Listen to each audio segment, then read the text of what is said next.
We have so much time on our hands to talk about conspiracy theory. Right. Let's talk about the theory of you doing something to change the lives of other people. Absolutely. Don't tell me about AIDS and it came from here and it came. Fact remains, I have something.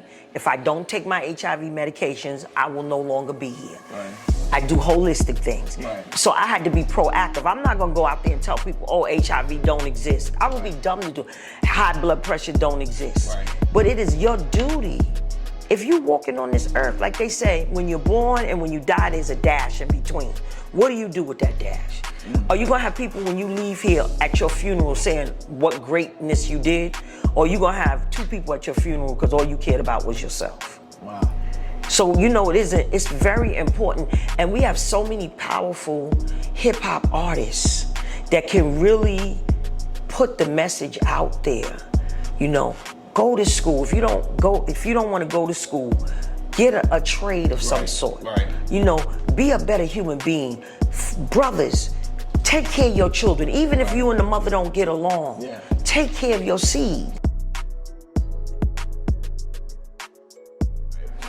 All right, family, welcome to another episode of the We Won't Quit podcast, where you get a chance to hear from some incredible people. With Maria A. Davis, I don't know where to start. But it's such a pleasure to be able to sit down with you. Very nice to meet you too. It's my pleasure. It's an honor. It's an honor. So let's start with where it all started. I know you were doing events that really launched the careers of so many, right? It was Mad Wednesdays. Mad Wednesdays. That was and it's still going on now. So I started Mad Wednesdays in 1994. Okay. And it's still going on now. I've been 14 years at the Shrine in Harlem. Wow. And so I do every third Wednesday of the month. But it's more of a community movement. Right. Mad Wednesdays back in the early 90s and the 2000s was, I thought I was going to be this big person, this big promoter, and I was going to meet all these celebrities, but God had another mission. And, Mad Wednesdays was really a community forum. Right. And so, to this day, I do HIV testing at Mad Wednesdays, Hep C testing, voting, AIDS walk. We feed kids and give them children and families around the holidays, Thanksgiving. And, when we did I Am the Vote for the 2 years we were in the pandemic, I was outside every day, with Rob Love and Bob Sumner and Jacqueline Allman, who is a good friend of mine who owned the building. Okay. And we got one of the Black Lives Matters painter to help paint the mural on 125th Street. Yeah. He's the one that painted I Am the Vote on the gate. Wow. Yes, yeah, yes, that's beautiful. yes, That's yes. beautiful. I saw the colors. Those are my favorite colors too. Yes. I love it. He did a great job. Absolutely. But you've accomplished so much. You've done so much, and then to still be in the community, because we were talking offline about how so many people come into the community, or start out in the community, leave the community, come back for a day, dip in, dip out.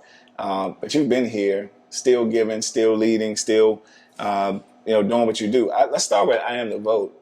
And I know now it's moving to Beyond the Vote. Beyond the Vote. Because it's beyond. It is. We are in the crazy times right now. Yeah. We could pray. People are like, pray. Yeah, but you got to pray. Faith without works is dead. It's dead. So, we have to be out here on the trenches, not only people that are well, but because I'm an AIDS survivor, 20 plus years. I was diagnosed with HIV in 1995, found out through a life insurance policy. And, I thought I would never see my children grow, grandkids, but I see them now, and I got grandkids now. That's awesome. And, God just had another plan for me. Right. And so I had to learn to accept, my diagnosis. Because, back in the day, people were calling AIDS the monster. That's when we didn't really know anything.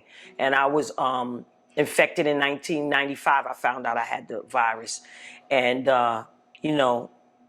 I read the letter. It was in the post office. Sent me the insurance company. Which is crazy, because it came in the mail back then. Came in the mail. So you literally opened up a letter and saw this, read this. Well, they sent it to me so that they can tell me they rejected me for the life insurance policy. Right. But I had HIV antibody. Go please seek help. Right. Didn't give me a number. Didn't give me anything. Wow. And so for about 3 weeks, I didn't go back, because back then people were saying, oh, the Western Bloc test, the Eastern Bloc test, it's not true. Black people don't get Right. Black people Right. can't get HIV. The same thing with COVID. Black people couldn't get COVID. Right. And who was the ones that had the most numbers and the most people dying? Of African course. American. Yeah. So, so I didn't go for 3 weeks. I was with a gentleman at the time. I got infected from somebody else, but he was no longer in my life. And this little woman took me in the room and said, I'm going to pray with you because you're going to need this on your journey. Wow. And I'm so glad that I was able to encounter somebody who gave me my diagnosis, but then gave me the strength, and the word touched me so that I can, be able to go on this journey. It was a hard journey. Lost 95 pounds, was very skinny, had sores all over my face, on my arms.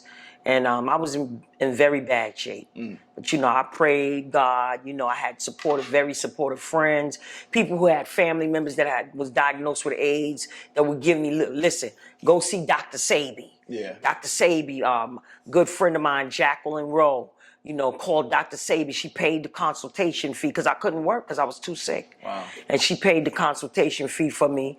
And I started Dr. Sabi's program. But I'm telling people, holistic is a great thing, but if you need to take medication, you need to do medication and holistic. I would never tell anybody to get off their medication. Right. Because I'm not a doctor. Right. But what I can tell you to do, change the way you eat. Your diet is very important because the food is killing us. Yeah. We think it's this and we think it's that. It's the stress and the food that's killing us. Right. And Black people are, as people, we are still living trauma from slavery. Oh, absolutely. People don't want to believe that. Generation to generation. Yeah. I mean, we can even fast forward to the traumas that we see today. Yes. And the things that we're experiencing today, right? Every time there's a situation, it's trauma, whether we choose to just walk through it or assume we are.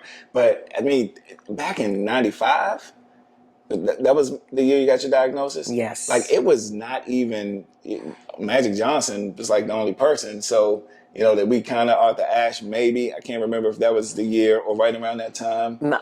You're right, because Magic Johnson in 95 revealed his diagnosis. Because I was looking at the timeline. There's a special timeline that I have that which magazine? Time magazine put out years ago. Yeah. And I kept that timeline. Wow. And it told you about the French man in 1981 that brought the virus over on the plane. And then it was the Haitians, the green monkey. Yeah. They had so much stuff going on. Hemophiliacs, Right, they tell you anything. And then the face of AIDS became African American women and Black men. Now today, and I want to go back to that, but today, because so many people don't know the statistics, don't know the fastest growing areas or communities, if you will, is it still African American women? Still us. Wow.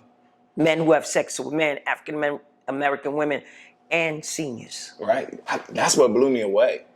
Because I know years ago it was like between the ages of 40, I'll be 50 in December, right? So between the ages of like 40 to 34 to 49 was like the female African American women was like the fastest growing population.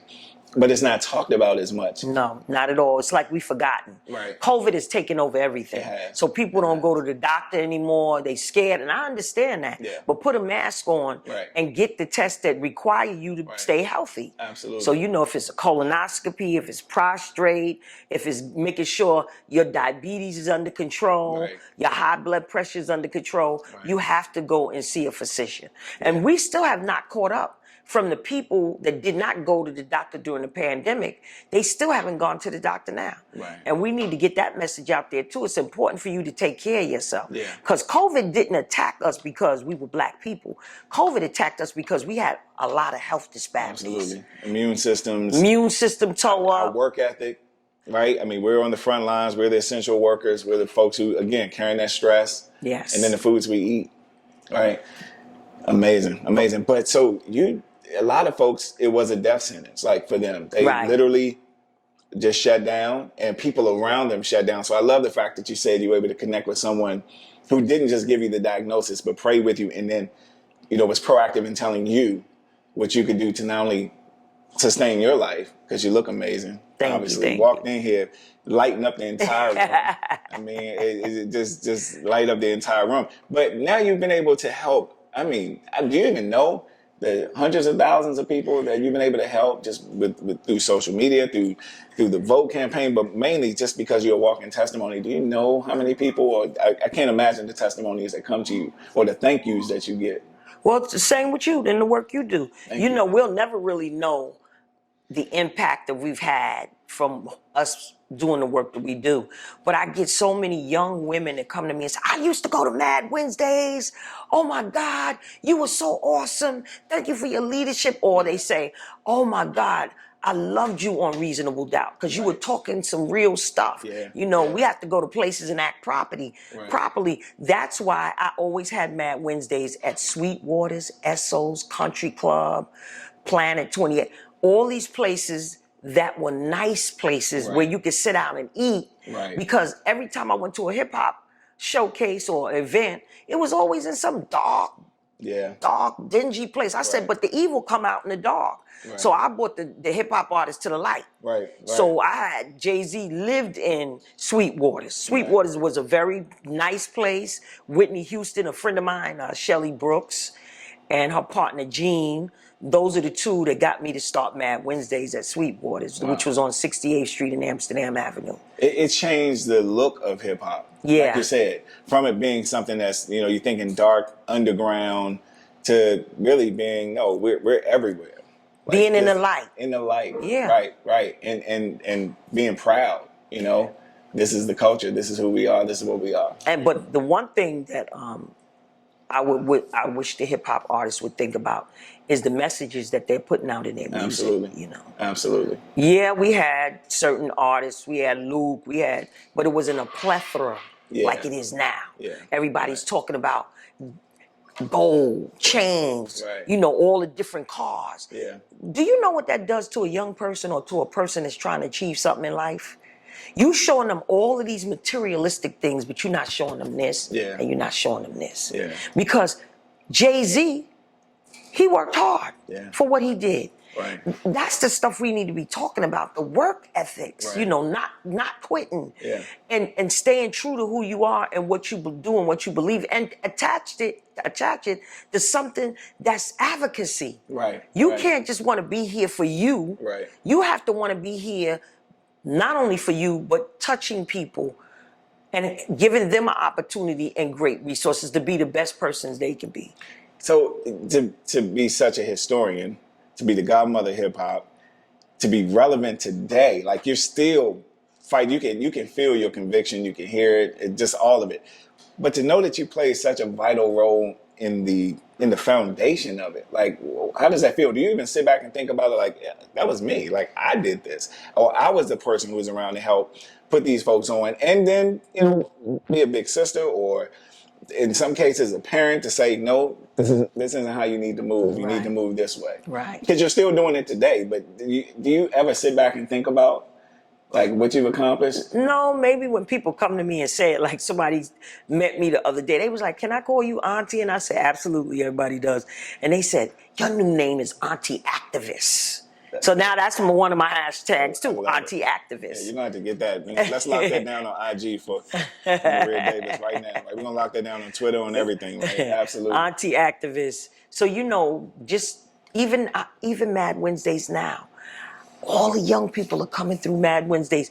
People that I knew when they were young and now they're adults and they have children. They're bringing their children to Mad Wednesdays and bringing their grandchildren to Mad Wednesdays. So that is a very good feeling. And that I'm still here to be able to tell them, you know, always have a message when I do it. My son, Joshua Scotch Davis, he hosts it with me. So he's new, you know, in my Mad Wednesday team, and is doing a phenomenal job. Rock Logic, Sticky from Shake What Your Mama Gave Ya. He's a part of my team too. DJ Bring Him Out, who was DJ McBoo back in the day when he had hair, he bald-headed now. He DJ'd for me back in the early 90s when I did different spaces. So, you know, Mad Wednesdays is just not me alone. It's so many other people who contributed my live band. I have Carl Brown, Tony Stevenson, and Thomas Felder, been with me a long time. And, you know, was other drummers, Lil Sean. And, you know, it's just been a beautiful, beautiful, you know,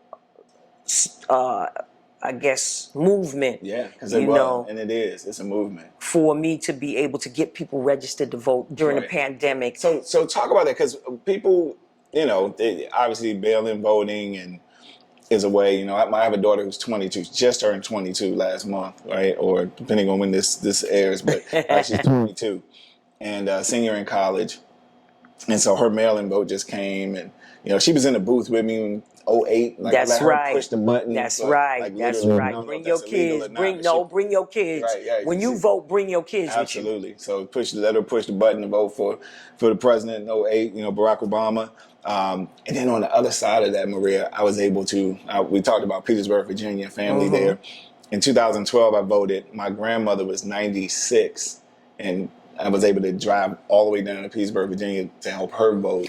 Beautiful. And That's so I still have that picture. She beautiful. passed away the following year, but it was just, Wow. but to be able to live to see, Barack to Obama, see a black man, president. become president. Yeah, I remember asking, did you ever imagine in your life growing up in North Carolina and on the farm, and her parents and descendants were slaves and things of that nature, that you lived to see it and the stories that she told. But do you ever think about you encouraging these young folks to vote, and not even just young folks? I mean, it's folks in our age group that still have never voted because they believe this, that, or the other about the system. Conspiracy theory. Right. Just say it. Conspiracy theory about COVID, conspiracy theory. We have so much time on our hands to talk about conspiracy theory. Right. Let's talk about the theory of you doing something to change the lives of other people. Absolutely. Don't tell me about AIDS and it came from here and it came. Fact remains, I have something. If I don't take my HIV medications, I will no longer be here. Right.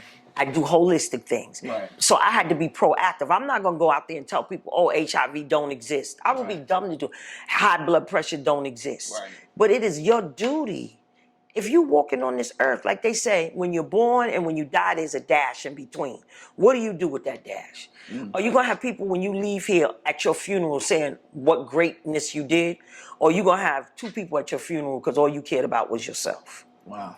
So, it's very important. And we have so many powerful hip hop artists that can really put the message out there. Go to school. If you don't want to go to school, get a trade of some sort. Right. Be a better human being. Brothers, take care of your children. Even if you and the mother don't get along, take care of your seed. Because that's your seed. And when fathers are not in children's lives, my granddaughter, I'm going to talk about her, they go through so much trauma. And when mothers are not in boys' lives, or you don't have neither one of your parents, that takes an effect on you. Absolutely. And we don't have those villages anymore that take care of our motherless and fatherless children. We just got people saying, if you live with your aunt, call ACS. If somebody hits you, call ACS. We become, now the government takes care of our children. Yeah. I grew up in a community where it was just that. My mom worked typically she was going to work before I got up. And by the time she got home, I was a latchkey kid at 7. Wow. Right? So I remember just being able to make it across that street, right? To get in the house. But I had a community of people who were looking out for me in our apartment complex, who always made sure that I was doing the right thing, or, Mama Humes was going to know, right? And they all had the ability to put their hands on me if something was Absolutely. Hey, get over here. And the teachers too. And your teachers too. And you act up in school, and they say they're going to call your mother, you broke down. Exactly, because you knew. Even if I was wrong, even if I was right. Yeah. The fact that my mother would have to take off and come to school, you was getting a behind with an ass whipping for that. Exactly. I could see it right through that little glass, right through the door. You can see it. You see that face, like, oh, who mama is that? If it was your mama, you knew what was coming. Yeah. So that's so powerful. But we do need to get back to the community. But you are in the community, like not just on Wednesdays, but daily, and with my bullhorn. Right. Somebody just bought me a new bullhorn too, and it has a Bluetooth. So when I get tired of talking, I can put some gospel music or whatever the latest songs are. I can put on there. If it was Apple, you'd be able to put a whole lot more in there. We're gonna have that conversation later. I just had to throw that. I told him he got an Apple, I got a smartphone. So a smartphone is better than an Apple. Apple, you just eat and digest and it go away. But a smartphone, you smart. Right. I'm not going to debate you just because you. So who knows? I may end up with an Android by the end of this Yes, he episode. sure might. Just because. But getting out the vote and utilizing Your your voice. voice like throughout this time, because obviously we're in the middle, when the election season is over, and so a lot of times we don't hear from folks until They run, they right, lose, right, and then they don't come back. right. But then the next time a seat opens, they run, they lose, and then they go back again. I'm tired of the going back people. Right. We need people that if you lose, you're not losing because there's still so much work to be done. Yeah, yeah. And so, this is beyond the vote. I'm going to be educating people along with my two good friends. Both came out of the radio, Deneen Womack and Gwen Kingsbury. They like my PR, put up my website, make sure my paperwork is right. Right. And so with them, we have the I am the vote. Beyond the vote movement. Right. I'm still with I am the vote. Right. Look, I was still on I am the vote, but I love the fact that you moved it to another level. Yeah. It is beyond the vote. As you say, they come in, they leave, they, ask for our vote, and, we don't see them again till the next voting cycle. And so many people don't know, Maria, the importance of the local vote. That is the votes that matter.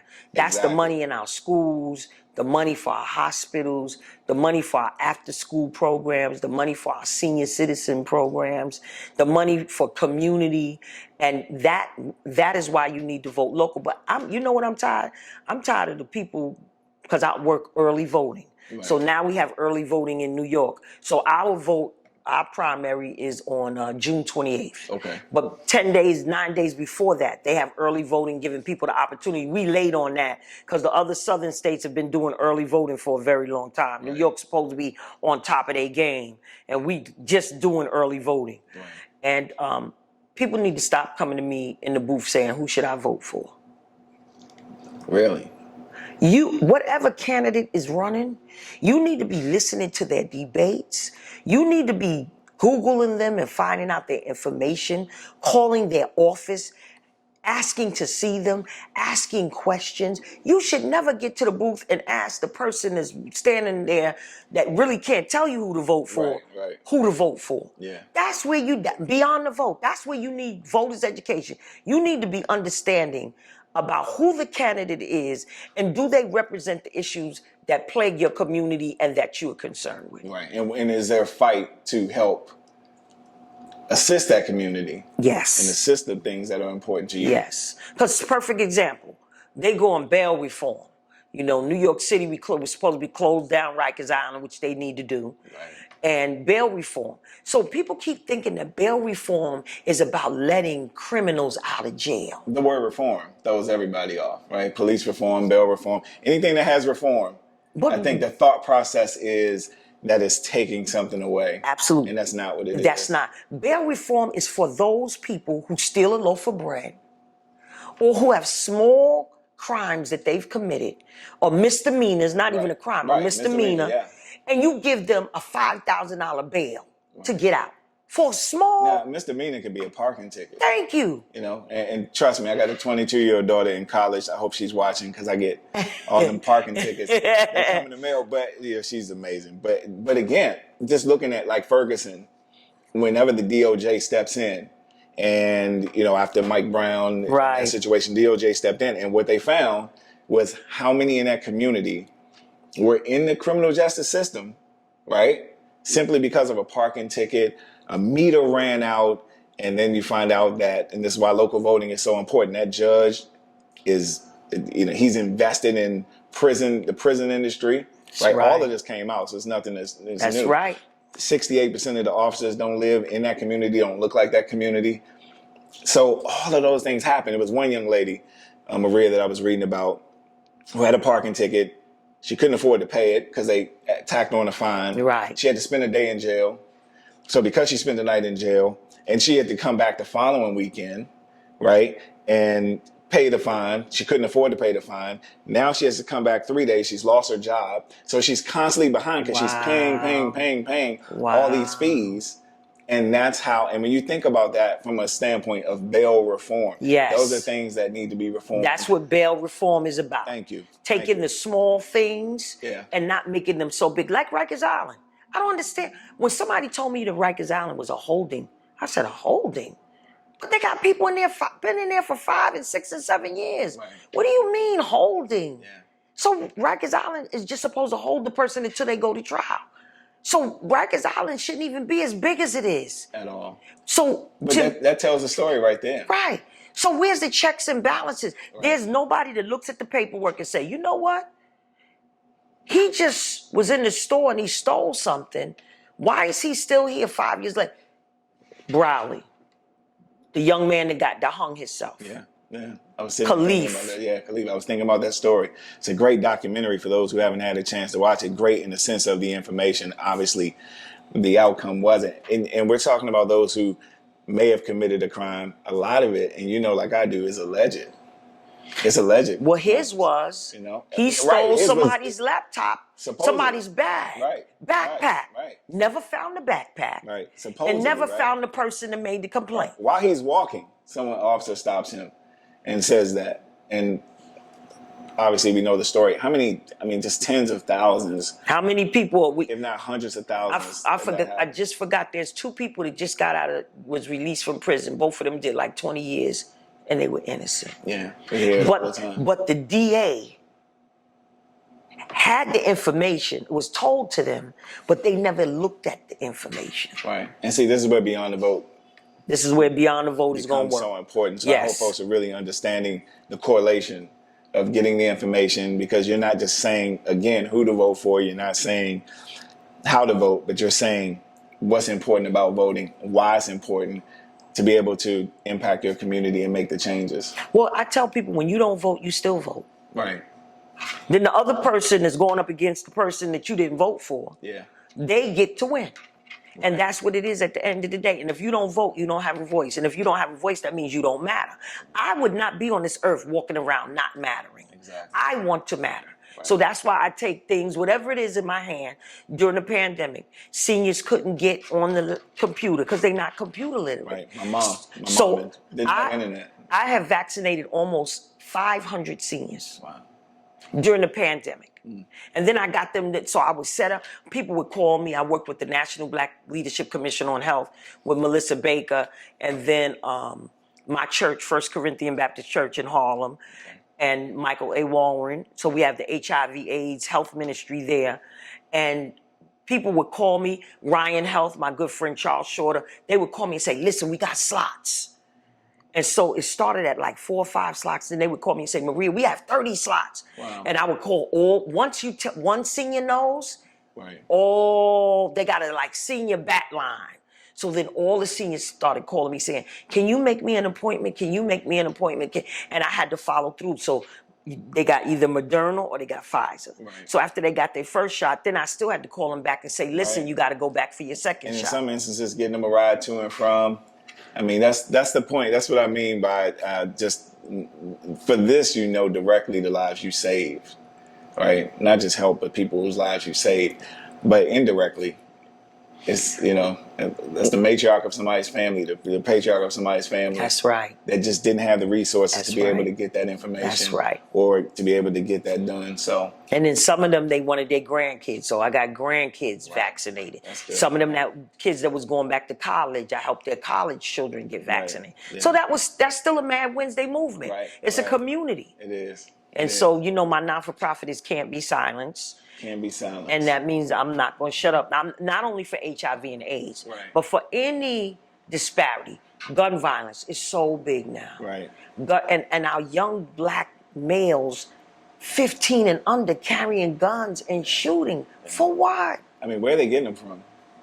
Well, they say 95 is the pipeline, so they trying to stop. But 95 been the pipeline. It took you this long to figure 95 was the pipeline. But they're not making them on the side of the road in 95. Nope. They come in, like we know, in and outside the country from somewhere. And it's not us organizing. We do. Yeah, they don't give us. Yeah, so absolutely. And then we see all the mass shootings, and we can go from. Buffalo. But again, it starts in our community. Yes, young people, Texas. Since before Buffalo and after Texas. I think I saw there were 20 mass shootings just within that 7-day span after. And the mass shooting is what, anywhere 4 or more people are killed or injured. So, I mean, what can we do? What do you, obviously I know the fight you're fighting.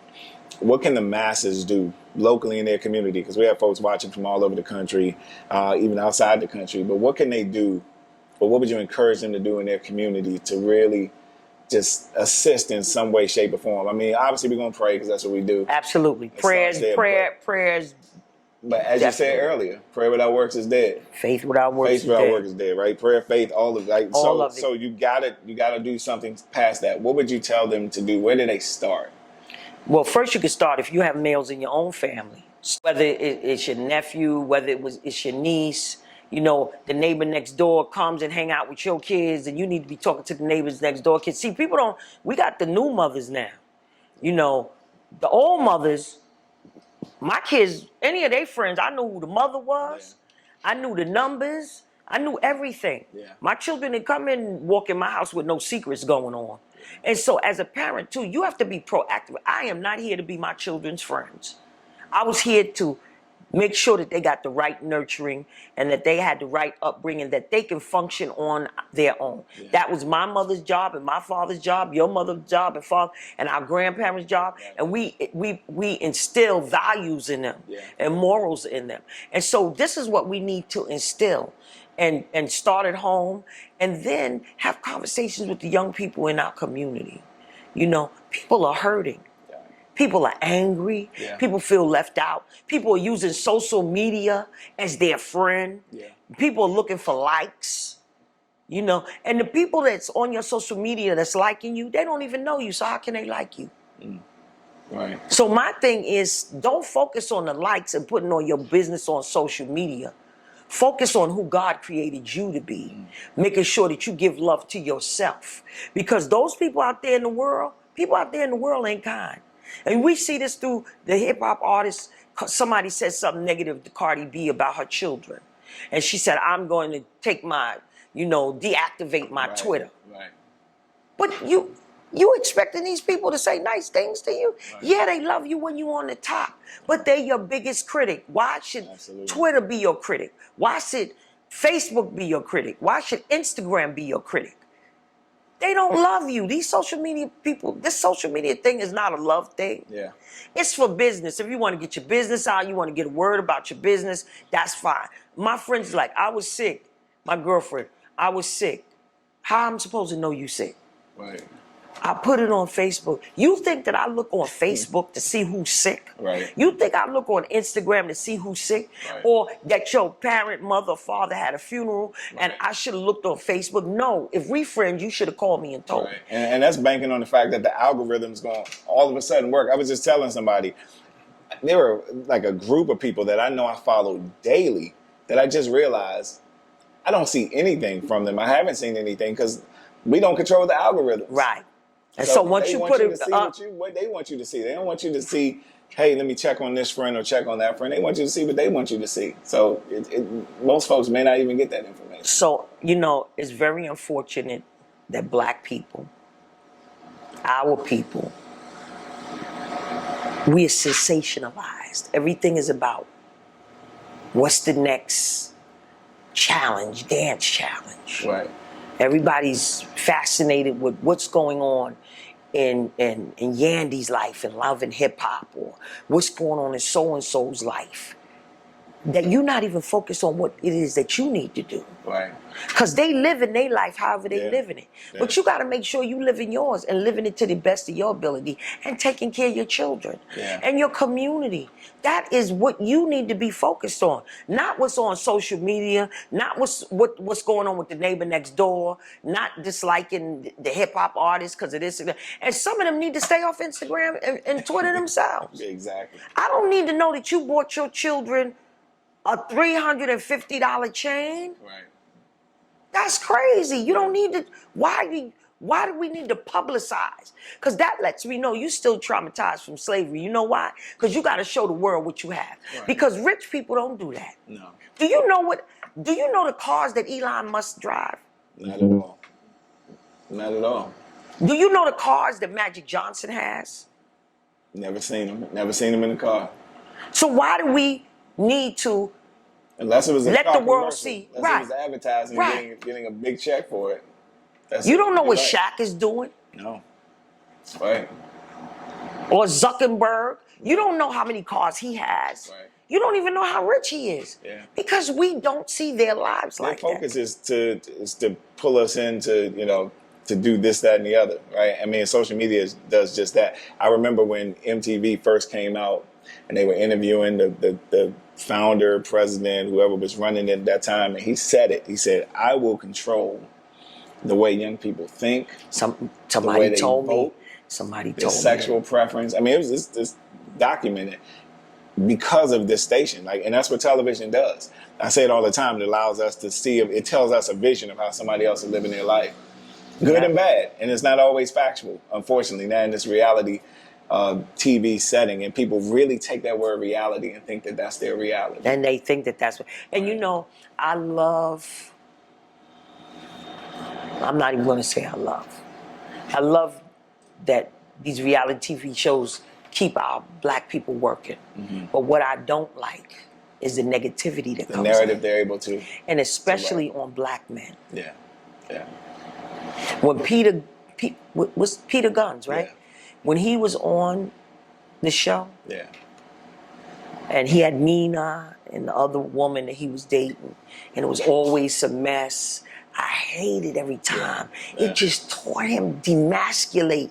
It is important for society to demasculate black men. Yeah. And they're doing a great job. Oh, and then we absolutely. have our black women helping out.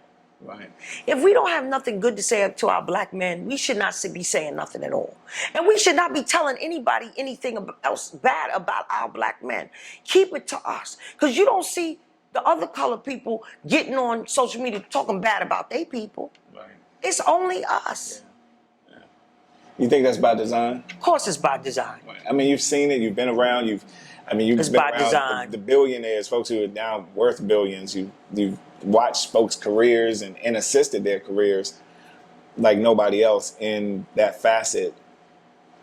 Where do you think we get off or we've gotten off track, if you will, from being able to come back and really be in a community to teach the positive side of it?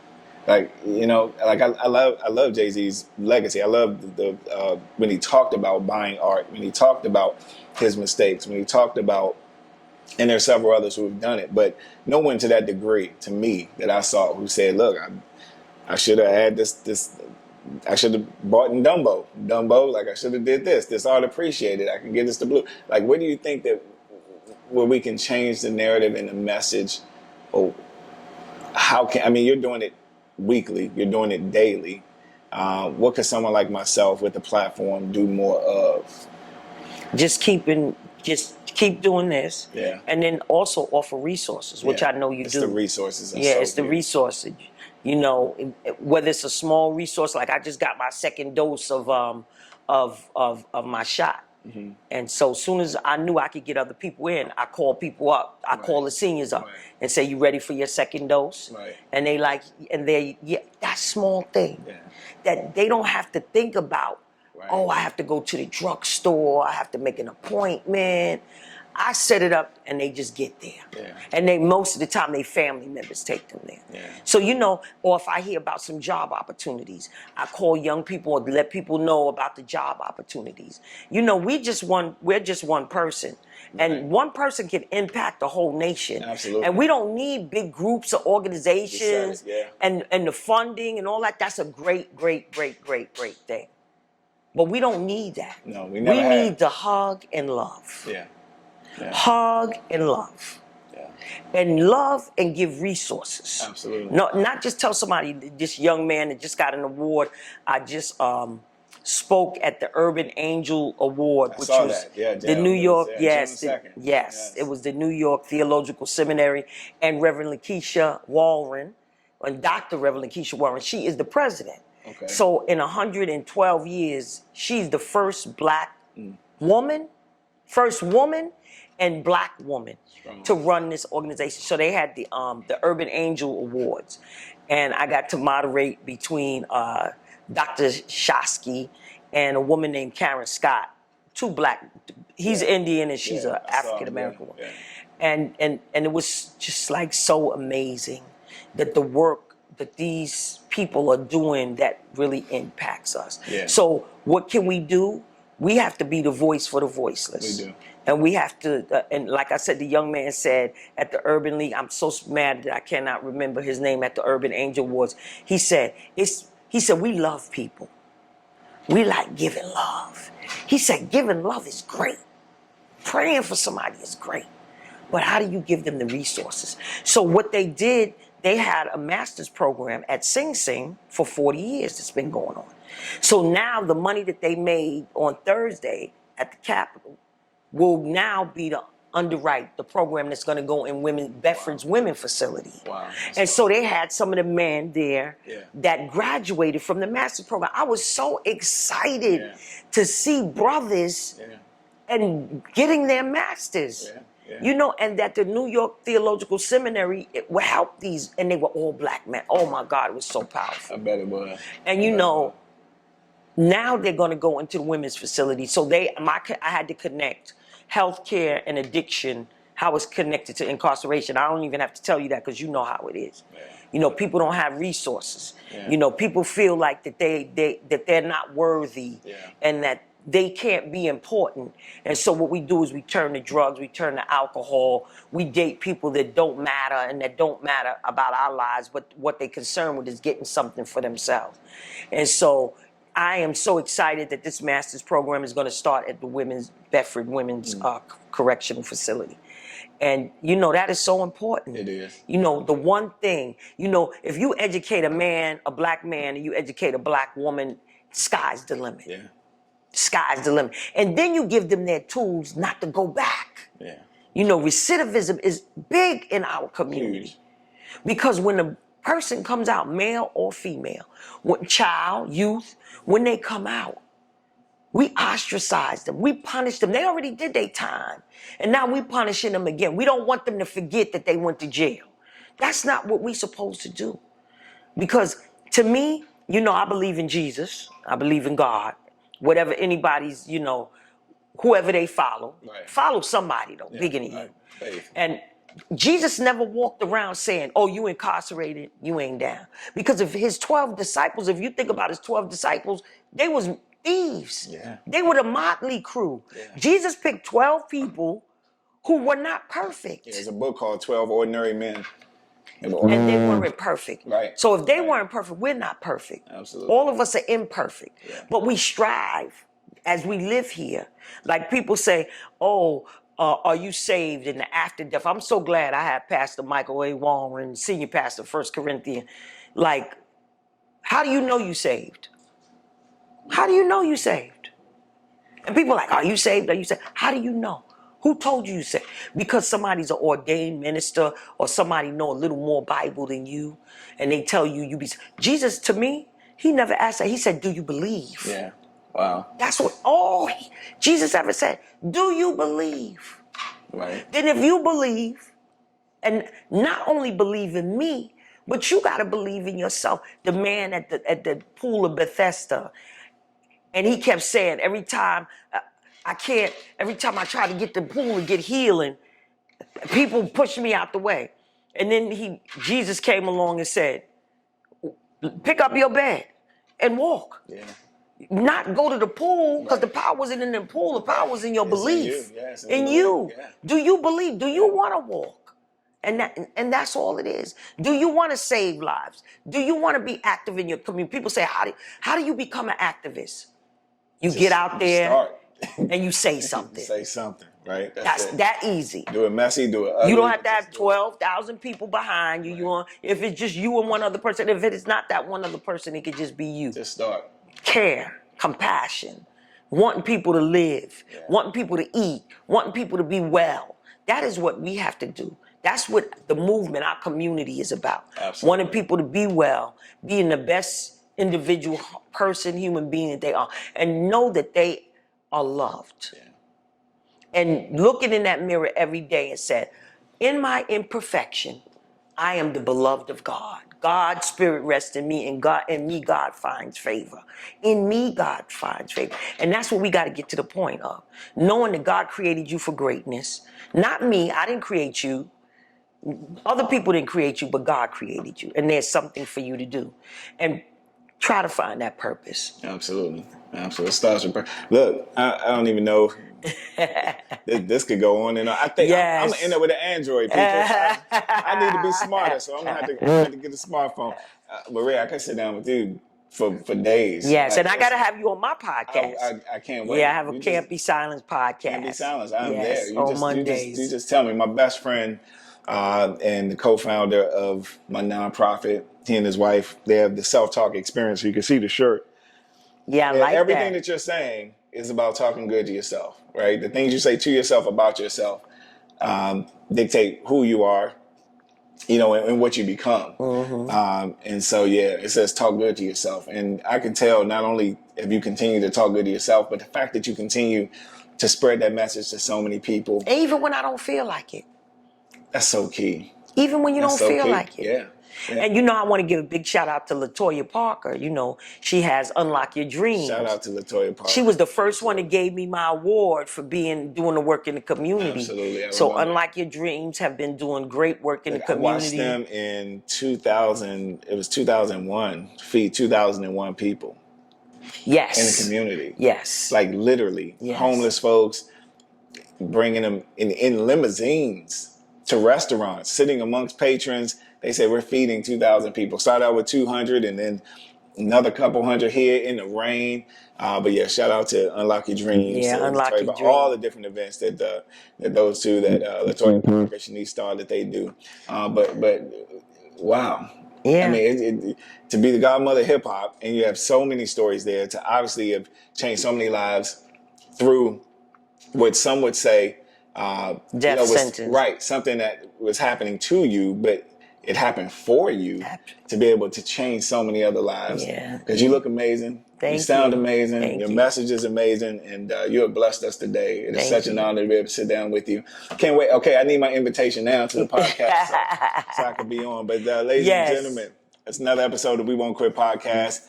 I didn't give all how people can contact me. Listen, that's going to be at the bottom of the screen. Okay. That's going to be there. But I want you to say it again. I know you gave the website. We're going to make sure they know how to follow you. If not, my phone going to be blowing up anyway and all over. But let them know how they can find you. So you can find me at www.can'tbesilence.org. You can contact me. My Instagram is Davis_Maria13. Facebook is Maria Antoinette Davis. Twitter is Maria Speaks to You. And look me up, Google Maria Davis, and you can find me. Mad Wednesdays is every third Wednesday of the month. And so at the Shrine in Harlem. I want to shout out Brand Elevation Marketing. That's my team. Yes. Gwen Kingsbury and Deneen Womack. And all the people that work with me, Rock Logic, The Real Discussion with Rock Logic, Lays Elliott, OSG. Do you know Off School Grounds? Yes. OSG. So they have their golf tournament next Sunday. Okay. I'm going to be with them. Lays Elliott, MOP. You don't stop. Listen, I get in where I fit in, honey. You don't stop. Look, I watch you on Sway show. Oh, Sway. And I love Sway. You ain't had the Twitter then, yeah. Sway and was, Kelly, Kelly. Yeah, and Kelly, right. They was talking about, Sway said, I know you love me when you talk, how you talk to me. Yes. If you ain't cuss me out, then I feel good that I got a tongue lashing from you. So it's good to laugh at you, but it's amazing to be able to sit with you. And thank you. I look forward to being able to assist with any and everything that I can with the projects that you are absolutely, I mean, absolutely. That's not for the camera. That's real. Thank you. See, but that's what it's about. That's what it's about. You have to have conversations. Absolutely. This is how you network with people. Yeah. You have to, every day you get up in the morning, you should say to yourself, I'm gonna meet one new person that we can work together. Make it an affirmation. Yeah. Right? Every day. I'm going to meet someone today that's gonna change my life. Absolutely. You have to say it to yourself. I used to think that was corny, Maria. I used to think, when I first read Think and Grow Rich and all those books, I was like, people really look in the mirror and talk to themselves like it didn't feel right. But if you're not talking to yourself, if it's not you, like you said, it starts within you. If you don't believe, how you expect somebody else to believe? Exactly. Even when you don't feel like it. Even when you don't feel like it. And you know what? Mother Teresa, one time I read, I don't know if you remember that controversy a couple of years ago, there was some letters, and she said in the letter, she said, God, why you pick me? And people thought that was so appalling. Right, No, it it's was not. no. No, it's Yeah. look at Martin Luther King. Yeah. Look, he died heartbroken. Yeah. And you need to see the documentary that's called King in the Wilderness. I mean, phenomenal. This is not the regular documentary. Yes, Not the regular documentary we used to seeing. Right. This is the Martin Luther King who went into Chicago, and the black leaders went into Chicago, heard about this building and these families. They didn't have heat and didn't have hot water. Yeah. He took his whole team and they slept there with the rats and the roaches, and they used their resources and got them heat. And then the black clergy came and said, why are you here? Yeah. Well, why am I here? They felt threatened. Why are these people continuing to have no hot water and no heat? And I'm coming from where I am to get them the heat. That's a whole nother episode, because we know that's what got him killed. It was okay to have a dream. It was when he started talking about the poor people's movement, talking about, the food and feeding families and the resources. And you know what? That's when all that happened. And in the King of Wilderness, because I know y'all probably gonna cut all that out. No, we're gonna keep all this. And the King in the Wilderness, when Martin Luther King and his team came, some of the team was like, nah, we can't stay with you. But him and Coretta, they slept there. Yeah. See, to me, that's important. Yeah, no, it's real. It's real. Like our mayor is going and shutting the homeless down. I get it. We don't want people sleeping under the bridges. Right. But you're taking the belongings, the only belongings that they have, and you're throwing them away, and you ain't giving them an apartment. Yeah. So King went in there, and they showed this in the documentary. Some guy went upstairs and knocked on the door, boom, boom. And he said, your name is Martin Luther King? And he said, yeah. He said, you here for us? And he said, yeah. The next day, the line was around the corner. Because that one person went and told the whole community that Martin Luther King Jr. is here. Yeah. And that's where it starts. See, that's beyond the vote right there. One person telling another person, telling another person. Absolutely. Your vision doesn't belong to you. Your vision is for the people. Absolutely. Making sure the people see the bigger picture. Right. It was just given to you. Yeah. But it's not for you. Yeah, right. It's for others to see it. Yes, so yes. I'm so glad you got a vision. Thank you so much for having me on your carrying show. on a vision. I'm so glad. Fritz, I gotta go get an Android.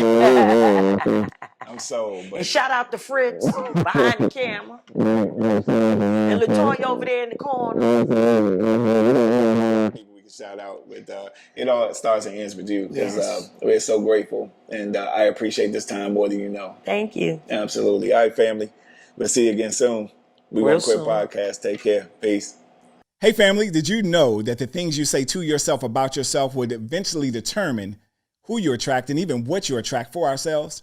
You want to know where I learned that? I learned that from listening to the Self-Talk Experience podcast. Look, I'm excited because some of my mentors, Darnell and Tracy Self, have started a podcast that is exploding simply because they're shifting the way people think. I've been blessed to know this couple for about 25 years, and there's no way I would have went from mailman to millionaire if it wasn't for this couple. Look, I've watched them personally help dozens of individuals earn a 7-figure income, but I've also watched them help thousands of people shift the way they think inside of their family, inside of their marriage, inside of their household, inside of their job, inside of their career, and change lives. And now, for free, you get a chance to experience what many have paid tens of thousands of dollars to experience. Go watch the Self-Talk Experience podcast. I promise you, your life will never be the same.